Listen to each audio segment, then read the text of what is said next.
Did somebody come up to your place looking for work? Yes.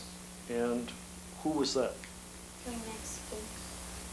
Did those 3 Mexicans talk to anyone? Yeah, I talked to my dad. Hey guys, welcome back to my channel. Hari ini kita akan membahas kasus pembunuhan yang dialami keluarga Ryan, di mana kasus ini menyita banyak perhatian orang dan masih menjadi misteri hingga pada saat ini. Pada tanggal 4 Juni tahun 1983 di Chino Hills, California, Amerika, telah terjadi pembunuhan brutal yang menewaskan keluarga Ryan. Di antaranya Douglas dan Peggy Ryan, dan putri mereka yang bernama Jessica Ryan yang berusia 10 tahun, termasuk tetangga mereka yang bernama Christopher yang berusia 11 tahun. Dan pada malam itu dia menginap di rumah keluarga Ryan. Josh yang berusia 8 tahun, di mana dia adalah satu-satunya orang yang selamat dalam penyerangan tersebut. Malam itu Douglas dan Peggy sedang tidur di kamar utama, Jessica juga sedang tidur di kamarnya, Christopher dan Josh juga sedang berada di kamar. Tiba-tiba ada orang yang diam-diam masuk ke rumah keluarga Ryan melalui pintu belakang dan membunuh mereka semua secara brutal. Keesokan harinya, ibunya Christopher menelpon ke rumah keluarga Ryan, namun tidak ada yang mengangkatnya, dan mereka mulai khawatir. Ayahnya Chris kemudian bergegas menuju ke rumah keluarga Ryan. Dia menemukan rumah terkunci dan mobil milik keluarga mereka juga telah hilang. Dia lalu pergi ke belakang rumah. Dia dapat melihat melalui pintu kaca tubuh Douglas, Peggy, Jessica, dan putranya Chris tergeletak di lantai. Dia kemudian menendang pintu dapur dan menemukan semua orang sudah meninggal kecuali Josh yang berhasil selamat. Mereka kemudian menelpon polisi, dan ketika polisi tiba, mereka langsung memeriksa seluruh rumah keluarga Ryan. Satu hal yang mereka temukan di dekat rumah keluarga Ryan sebagai senjata adalah kapak yang penuh dengan darah. Tapi penyidik mengatakan bahwa kapak hanyalah salah satu dari 3 senjata yang digunakan untuk membunuh mereka. Hal ini karena korban memiliki luka tusuk, luka sayat, dan juga terdapat 140 luka pada tubuh mereka. Josh Ryan satu-satunya orang yang berhasil selamat setelah dia mendapatkan luka tusuk, patah tulang tengkorak, dan pukulan yang cukup keras di kepalanya. Polisi kemudian mulai menanyakan beberapa pertanyaan kepada Josh. Di awal interview setelah dia keluar dari rumah sakit, dia mengatakan ada 3 orang yang datang ke rumah mereka sejam sebelum pembunuhan. Tapi pernyataan yang diberikan Josh terkadang berubah. Dia bilang bahwa mereka panik, dan di waktu yang lain dia bilang mereka berkulit putih, dan berubah lagi mengatakan bahwa mereka adalah orang Meksiko. Josh juga mengatakan bahwa ketiga orang itu telah berbicara dengan ayahnya untuk mencari pekerjaan. Hal yang aneh dalam kejadian ini bahwa tidak ada yang dicuri dari rumah itu, kecuali mobil milik keluarga Ryan yang berada di depan rumah. Polisi lalu mulai menyelidiki tempat kejadian, mereka mengumpulkan bukti di tempat kejadian pembunuhan, dan benar saja mereka sudah mendapatkan tersangka utama dari kasus pembunuhan ini. Dia adalah Kevin Cooper. Kevin Cooper adalah seorang pencuri di mana dia dibesarkan di Pittsburgh, Pennsylvania. Ketika usianya 2 bulan, ibunya menempatkannya di panti asuhan hingga beberapa bulan kemudian saat dia berusia 6 bulan, dia diadopsi oleh Melvin dan Esther Cooper. Kevin Cooper menjadi korban pelecehan secara fisik. Dia bahkan melarikan diri dari rumah berkali-kali dan menghabiskan waktu bertahun-tahun keluar masuk pusat penahanan dan penjara remaja. Menurut polisi, dia pandai keluar dari penjara ketika dia tertangkap. Dia kemudian pindah ke California dan tidak lama kemudian dia ditangkap lagi. Tapi setelah 24 jam dipindahkan ke bagian keamanan penjara pria di Chino, dia melarikan diri. Dia melarikan diri tepat 2 hari sebelum pembunuhan keluarga Ryan, dan dalam pelariannya, dia sedang bersembunyi di rumah kosong yang jaraknya hanya 125 meter dengan rumah keluarga Ryan. Dan ketika polisi memeriksa rumah kosong yang dekat rumah keluarga Ryan, ditemukan barang-barang berlumuran darah di mana tempat Kevin Cooper tinggal bersembunyi, termasuk kancing baju tahanan dari penjara yang sama dengan yang dia kenakan ketika Kevin Cooper melarikan diri. Polisi juga menemukan bukti darah di karpet, di wastafel kamar mandi bersama dengan jejak sepatu narapidana di lantai. Ditemukan juga rambut dari saluran air dan wastafel kamar mandi cocok dengan yang dimiliki oleh kedua orang korban. Mobil milik keluarga Ryan yang hilang ditemukan di tempat parkir gereja di Long Beach, California, sekitar 125 mil dari Motel Tijuana tempat Kevin Cooper tinggal dalam 1 hari setelah pembunuhan.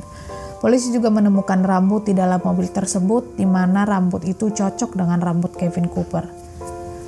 Beberapa hari setelah pembunuhan, dalam pelariannya, Kevin Cooper kemudian bertemu dengan sepasang kekasih di Meksiko dan bergabung dengan mereka dalam perjalanan ke pantai California. Namun beberapa minggu kemudian, Kevin Cooper ditangkap setelah dia melecehkan seorang wanita dan mengancam akan membunuhnya di atas kapal di pantai Santa Barbara. Dan polisi juga menemukan beberapa barang yang diambil dari rumah kosong di Chino Hills.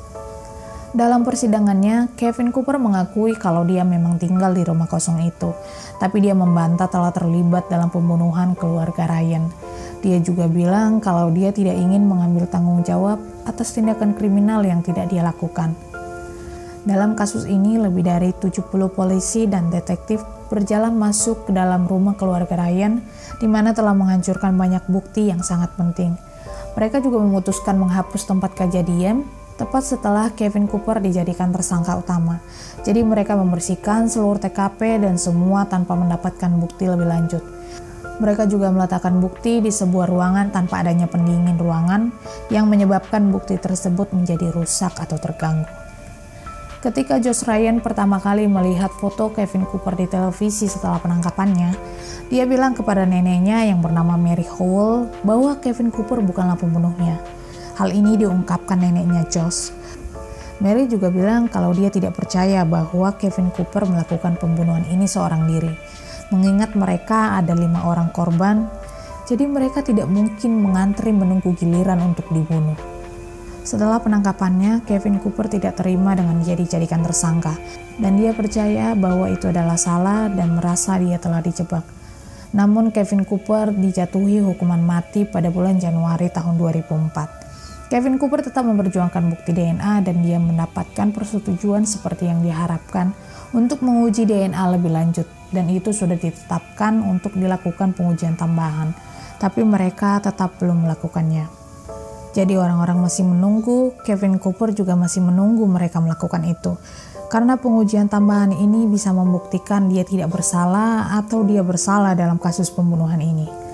So ya guys, kasus ini cukup kontroversial dan kasus ini menjadi sorotan bagi banyak orang, termasuk Kim Kardashian yang datang mengunjungi Kevin Cooper. Karena banyak orang yang percaya kalau Kevin Cooper bukanlah pembunuh yang sebenarnya. Dan ada beberapa alasan kenapa Kevin Cooper dianggap bukanlah pembunuh keluarga Ryan. Jadi Josh Ryan juga awalnya menggambarkan para pelaku sebagai 3 orang pria berkulit putih. Tapi kembali lagi yang aku bilang sebelumnya, keterangan yang diberikan Josh itu selalu berubah-ubah, mungkin karena diakibatkan trauma yang telah dialaminya. Dan banyak orang yang percaya bahwa Kevin Cooper seharusnya merampok rumah, mengingat dia adalah seorang pencuri. Tapi justru tidak ada yang hilang dari rumah keluarga Ryan. Bahkan di dalam rumah keluarga Ryan di meja dapur mereka terdapat uang tunai dan juga koin. Tapi tidak hilang, tidak tersentuh selama pembunuhan. Satu-satunya yang hilang adalah mobil yang berada di depan rumah mereka. Jadi banyak orang yang berpikir cukup keras tentang kasus ini. Kalau Kevin Cooper hanya membutuhkan mobil untuk melarikan diri, dan dia masuk ke dalam rumah keluarga Ryan untuk mengambil kunci mobil itu, kemudian dia ketahuan, kenapa dia harus membunuh seluruh keluarga Ryan? Kenapa pembunuhan itu dilakukan secara brutal? Bahkan tubuh mereka ditusuk dan disayat hingga terdapat 140 luka pada tubuh mereka. Dan kalau dia memang hanya membutuhkan mobil, sepertinya dia tidak memerlukan kunci untuk mengambil mobil itu, mengingat dia adalah seorang pencuri. Polisi juga mengatakan bahwa mereka menemukan jejak sepatu narapidana di lantai, yang mana sepatu tersebut banyak dijual di toko. Mereka juga menemukan puntung rokok di dalam mobil yang diyakini sebagai rokok narapidana. Tapi balik lagi, rokok tersebut bisa dijual di tempat lain juga. Di dalam rumah keluarga Ryan juga tidak ditemukan rambut milik Kevin Cooper.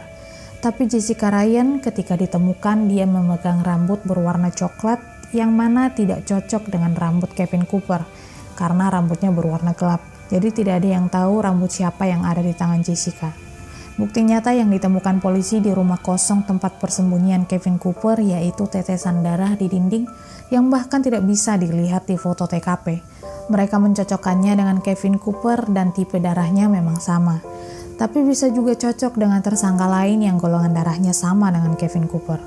Dan pada tahun 2000 ada seorang wanita yang bernama Diana Roper yang mengatakan bahwa mantan pacarnya adalah seorang terpidana pembunuhan. Dia berpikir bahwa mantan pacarnya ini mungkin saja terlibat dalam pembunuhan keluarga Ryan. Menurut Diana, pada tanggal 5 Juni tahun 1983, setelah keluarga Ryan dibunuh, Lee bersama dengan seorang wanita datang ke rumah, dan dia meletakkan baju kerja yang dia kenakan. 2 hari kemudian, Diana membersihkan kamar kecilnya, dan ketika mengambil seragam Lee, Diana melihat ada darah dalam baju tersebut. Menurut Diana, Lee menggunakan baju yang sama seperti yang ditemukan polisi dekat dengan tempat pembunuhan. Diana kemudian menelepon kantor sheriff dan melaporkan mengenai kecurigaannya. Lalu 2 mobil polisi datang dan Diana memberikan baju kerja yang penuh dengan darah yang dia temukan itu kepada polisi. Baju itu sudah diambil menjadi bukti, tapi mereka tidak mengirimnya ke lab untuk pemeriksaan lebih lanjut. Tidak ada yang tahu kenapa dan 3 bulan kemudian mereka membuangnya. Kasus ini telah menghasilkan serangkaian banding yang cukup panjang, dan kebanyakan banding yang diajukan memang tidak berhasil. Hukuman eksekusi yang diberikan kepada Kevin Cooper juga telah ditunda, tapi Kevin Cooper tetap dijatuhi hukuman mati. Pada tanggal 3 Juli tahun 2018, Jerry Brown selaku gubernur California mengisyaratkan bahwa dia bersedia untuk menyetujui pengujian DNA dan mengirimkan daftar pertanyaan kepada pengacara Kevin Cooper. Lalu pada tanggal 17 Agustus tahun 2018, pembela mengirimkan tanggapan mereka yang mengatakan bahwa mereka telah berhasil memperoleh DNA Lee untuk dilakukan pengujian. Kemudian pada tanggal 6 Oktober tahun 2018, seorang jurnalis bernama Nicholas Kristof menulis di mana Lee Furrow telah memberitahunya kalau dia sekarang terbuka untuk dilakukan pengujian untuk membersihkan namanya.